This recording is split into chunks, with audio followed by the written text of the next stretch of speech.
ভালোবাসা কি? ভালোবাসা কাকে বলে?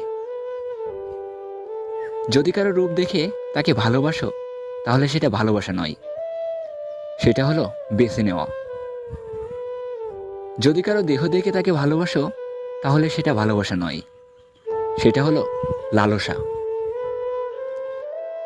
এবং যদি কারো টাকা দেখে তাকে ভালোবাসো, তাহলে সেটা ভালোবাসা নয়, সেটা হলো লোভ। এবার প্রশ্ন, তাহলে ভালোবাসা কাকে বলে? যদি কারো মন দেখে ভালোবাসো, তাহলে সেটাই ভালোবাসা। যদি তুমি নিজেই জানো না যে কেন তুমি তাকে ভালোবাসো, তাহলে সেটাই ভালোবাসা।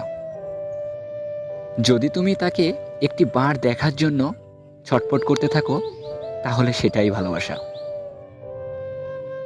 যদি তুমি তার মুখের হাসি ফোটানোর জন্য হাজারো কষ্টকে মাথা পেতে নিতে পারো, তাহলে জেনে রেখো সেটাই ভালোবাসা। তাছাড়া বাস্তবিকভাবে ভালোবাসার কোনো সংজ্ঞা হয় না। ভালোবাসা প্রমাণ করার মতো কোনো বিষয় না। ভালোবাসা হচ্ছে একটি অনুভূতি, যা কখনো প্রমাণ করা যায় না। একজনের অনুভূতি যদি আরেকজন বুঝতে পারে, তাহলে সেটাই ভালোবাসা।